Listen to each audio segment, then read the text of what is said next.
si la relación entre el presidente Fox y el presidente Fidel Castro había contextos, circunstancias, claro, diferentes, eran otros años. Hoy, a consecuencia de la realidad de la economía global, los países comunistas se han ido moviendo hacia las libertades, sobre todo empezando por las de naturaleza económica. Y esto entonces ha distensionado aquello que se vivió con la Guerra Fría y que ahora está concentrándose en las razones de la competitividad global, y eso está obligando a aquellos regímenes cerrados, autoritarios, pues de una denominación comunista, a que vayan relajando esas medidas, y se han ido abriendo poco a poco, hasta por ejemplo inclusive en el internet, cosa que le tenían prohibido a muchos de sus propios ciudadanos. En el caso de México, tendría que estrechar su relación todavía aún más con Cuba, tomando en cuenta que, por ejemplo, ya hay un mayor acercamiento con nuestro principal socio, que es Estados Unidos.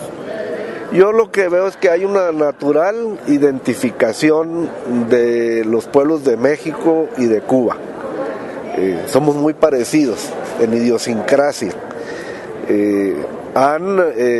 Claro, pasado muchas cosas, particularmente a partir de la Revolución Cubana en el año 58, que en nuestra realidad con los Estados Unidos, y que tenemos una pues determinante dependencia económica con ellos, forzó en un contexto las relaciones entre México y Cuba.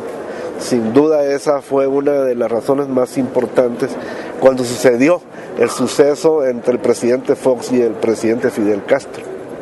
Entonces, bueno, yo creo que debemos de ver con beneplácito las circunstancias de hoy. Hay una distensión creciente, qué bueno. Muy bien, senador, gracias. Gracias. Oiga, senador, de mi parte nada más, está por aprobarse que se legalice la marihuana en la Suprema Corte. Ya es un paso irreversible que debe esto de tratarse en el país. Bueno, hay muchos puntos de vista que debemos analizar. Sin duda, los aspectos de la salud. Este tema de la marihuana y usarlo de forma lúdica, o sea, para diversión, pues hasta causa cierta hilaridad. Los médicos tienen muchas dudas, claro que tienen grandes reservas, pero también debemos de reconocer que a lo largo de la historia de la lucha en contra de las adicciones, pues ha habido un rotundo fracaso. O sea, aunque las leyes digan que está prohibido, pues la realidad es de que proporciones importantes de la población mundial usan drogas y traen en jaque a las policías y a los jueces y tienen las cárceles llenas. Entonces, no hay duda que el enfoque de represión al asunto de los adictos pues no ha surtido efecto. Y yo creo que sí hay que verlo como un asunto de salud pública. Se les debe de asistir y ayudar a los que han caído en las adicciones, pero por otro lado este enfoque de castigo lo único que ha producido ha sido un gran mercado negro y por consecuencia el crimen organizado. Así que yo creo que debemos con profundidad ver y confiar más en pues las razones de la educación, de la cultura, de pues el acercamiento a las personas. Muchas veces reflejan que son razones de soledad en muchos de los que han sido adictos, pues por ahí. Por ejemplo, en su estado sería grave porque es la frontera con Estados Unidos. Ya también sería el momento de comercializarla, de venderla.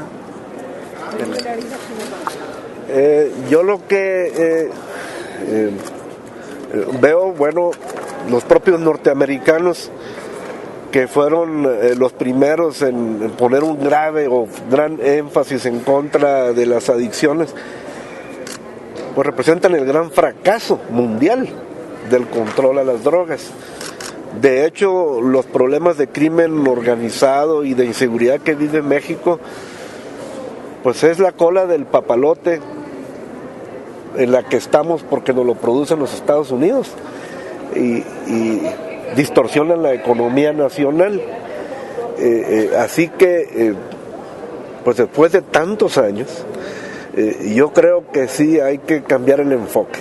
Me parece, en lo personal, mi opinión es que es un enfoque de salud y que debemos de ayudar a los que han caído en las adicciones y debemos dejar de perseguir a los adictos y buscar que entonces los precios del mercado negro de las drogas, pues al regularizar, al reconocer esto como un asunto de enfermedad, bajen y esto entonces empiece a disminuir las organizaciones del crimen organizado.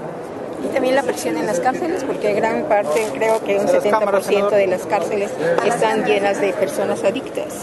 Sí, pues es esto lamentable, todo lo que aquí estamos analizando, y la consecuencia es que ya no caen los presos en las cárceles.